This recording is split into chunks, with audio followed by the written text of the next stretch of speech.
Les amis, j'espère que vous allez bien, que vous passez une excellente journée. On se retrouve pour faire la review de l'épisode numéro 14 d'Oshinoko qui mettait en avant la mentalité que peuvent avoir les mangaka lorsqu'ils ne connaissent que le succès et non l'échec. Est-ce qu'ils prennent le melon?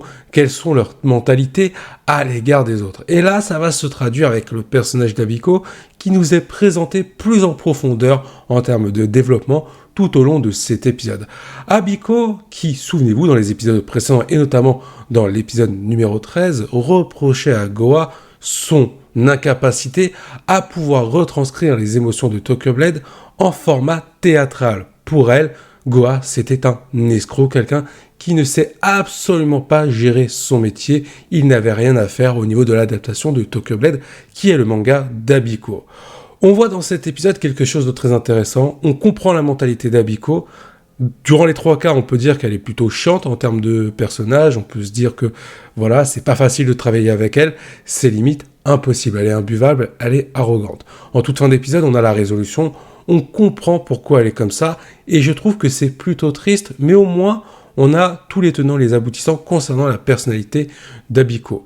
Et de l'autre côté, on a aussi eu quelques informations, on va dire plutôt quelques points positifs concernant Goa de la part de M. Reida, puisqu'au début de l'épisode, on voit une pièce de théâtre, notamment avec une scène quadrifrontale, une pièce de théâtre qui est regardée par Aqua et Akane, où on voit notamment la vision d'Akane sur le monde théâtral, qui parvient à faire changer la vision d'Aqua sur le théâtre, et c'est à ce moment-là qu'on voit vraiment le travail de M. Reida, ainsi que le travail de Goa, le dramaturge, qui est sur le point de se faire virer pour l'adaptation de Tokyo Blade. On comprend que le personnage est un professionnel, qu'il se donne à fond dans ses projets, et qu'en plus de ça, il apporte le succès dans n'importe quel projet où il passe. On comprend qu'il connaît les codes du théâtre. Heureusement, c'est son métier.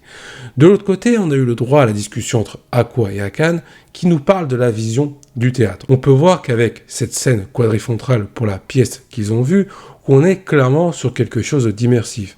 Un décor qui est dynamique.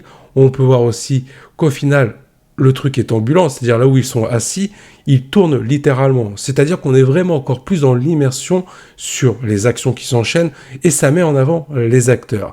Et c'est là qu'Aqua réalise qu'au final, l'expérience du théâtre, ça n'a rien à voir avec une expérience qu'on peut avoir au cinéma. Les codes sont différents. Il comprend aussi qu'au final, Abiko, même si elle est douée en tant que mangaka par rapport à son œuvre, que son succès, elle ne l'a pas volé, elle n'y connaît rien par rapport au théâtre. Et donc, si elle continue à s'immiscer et que Goa est viré par rapport à l'adaptation de son œuvre, au final, on va droit vers la catastrophe. Aqua et Akane décident d'aller voir Yuriko, qui est la sensei d'Abiko, pour tenter de la convaincre de raisonner son élève. Sauf que voilà, ça va se compliquer parce que Yuriko, elle veut remonter les bretelles à Abiko. Ça, c'est pas ce qui lui manque. Mais le problème, c'est qu'elle ne veut pas aller contre son avis. Elle comprend Abiko. Elle explique Abiko, il y a toujours eu un problème au niveau de sa sociabilité. Elle ne sait pas communiquer avec les autres. Au final, c'est à travers son œuvre, à travers ses travaux, qu'Abiko peut communiquer avec les autres. Et on a aussi quelque chose de très intéressant qui est exploité dans cet épisode, notamment sur ce que représente un mangaka, pas que sur sa personnalité. On nous fait comprendre qu'un mangaka, à travers ses mangas, et pareil pour des personnes qui font différents projets, on retrouve souvent de la personnalité dans ce qu'on met dans nos projets. Là, c'est exactement le même schéma par rapport à Abiko, car on peut voir sa personnalité au travers de Tokyo Blade. C'est son moyen de communication pour parler avec les autres, parce qu'elle n'y arrive pas sinon. Et c'est ça qui amène la personnalité d'Abiko. En plus aussi d'avoir quelque chose d'assez touchant au niveau de la relation de sensei à élève sur le fait qu'Abiko a tout appris de Yuriko. Il y a un véritable conflit qui se crée dans cet épisode. Yuriko essaye de raisonner malgré elle quand même Abiko sur son comportement lorsqu'elle voit qu'elle s'est renfermée complètement sur elle-même et qu'elle veut que travailler toute seule, c'est-à-dire qu'elle n'a même pas d'assistant, elle dessine, elle écrit, elle doit faire pas mal de choses en rapport avec son œuvre Tokyo Blade, sauf que le problème, c'est que c'est énergivore. Yuriko, elle constate que Abiko, elle ne s'en sort plus. Elle est en train de mettre en danger sa santé parce que tout simplement, elle est devenue arrogante et elle ne veut plus s'entourer d'autres personnes car elle les juge incapables. C'est aussi ça qui est très fort, c'est qu'on voit vraiment l'apport de Yuriko comme une mère un peu spirituelle pour Abiko car c'est la seule personne avec qui elle a pu avoir une attache. Et ce qui est très très bien aussi, c'est qu'on peut voir Abiko reprocher à Yuriko tous les défauts d'une vie plus douce, de son œuvre à elle, pourquoi elle a échoué et pourquoi Yuriko, elle ne connaît que le succès. Au final, ces deux personnages vont entrer en conflit parce que il y a 2 points à prendre en compte. Abiko est insouciante et manque d'expérience. Elle n'a pas connu d'échec et pour elle, elle est invincible, infaillible, c'est la meilleure puisqu'elle ne connaît que le succès. Yuriko, elle a connu tous les hauts et tous les bas aussi, c'est-à-dire qu'elle a connu la réussite, elle a connu l'échec, et aujourd'hui elle est dans une situation où Abiko l'a clairement dépassée.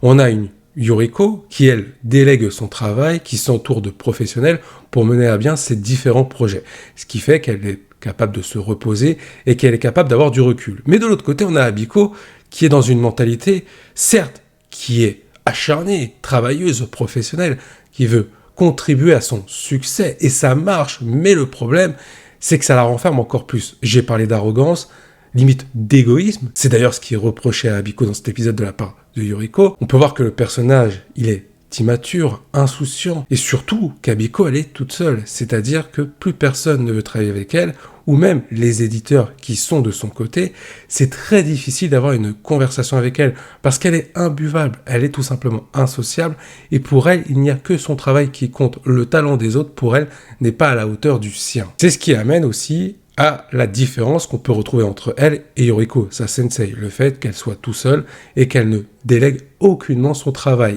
Et c'est pour ça qu'elle se retrouve dans une situation où sa santé est en danger, où elle est clairement épuisée. Comme je l'ai dit tout à l'heure, il y a une raison à cela. Pourquoi Abiko est comme ça, et ça a été évoqué durant tout le long de l'épisode, notamment au travers de cette relation Abiko-Yuriko, on comprend que son moyen, je l'ai dit, pour communiquer, c'est de réaliser ses œuvres, de réaliser ses projets et de le faire du mieux que possible.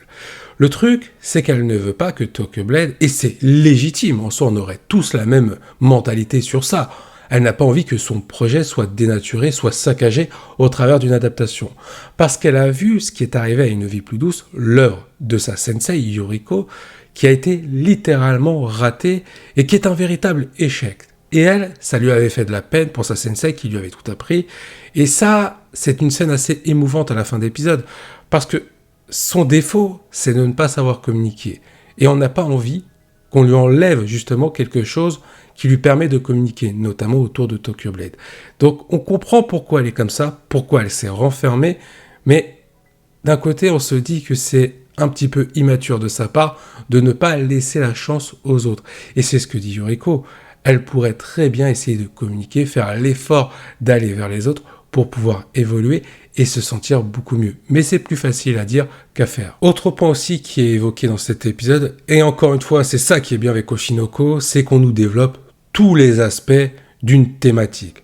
On nous dit aussi le rôle important que jouent les éditeurs concernant l'influence qu'ils ont sur les mangaka. Forcément, un mangaka qui écrit son œuvre, dès qu'elle commence à être populaire, dès qu'un éditeur commence à publier cette œuvre dans quelque chose de plutôt connu, le manga devient populaire. C'est l'objectif numéro 1 d'un éditeur. Leur objectif numéro 2, vu que le manga est populaire, ils ont la poule aux œufs d'or. Et là, on est sur un business. Il ne faut absolument pas que cette œuvre s'arrête. Et on retrouve parfaitement cette situation dans cet épisode avec Abiko. Tokyo Blade est devenu populaire, et il y a pas mal de choses qui en ont découlé. Les produits dérivés et tout le merchandising qu'il y avait autour de cet univers. Forcément, ça montrait le succès pour Abiko. Et ça augmentait, si je puis dire, son melon concernant le succès qu'elle voyait et non les échecs qu'elle pouvait avoir, puisqu'elle n'en a pas eu. On peut retrouver cette problématique pour le manga Dragon Ball, par exemple.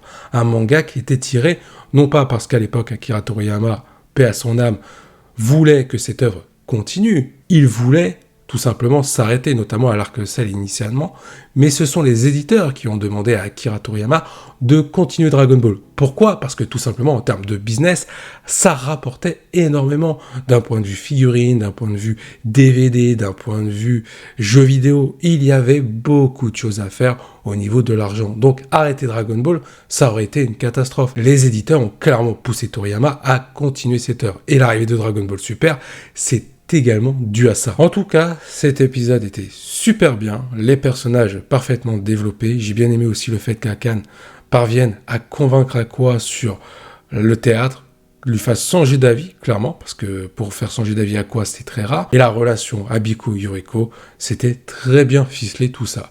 Un bon épisode, je vous invite à donner votre avis en commentaire. Qu'en avez-vous pensé ? Je vous dis à la prochaine, portez-vous bien, et n'oubliez pas que la volonté du KT soit avec vous. J'espère que tu as apprécié cette vidéo. N'hésite pas à liker pour me soutenir et à t'abonner pour ne rien manquer sur ma chaîne YouTube.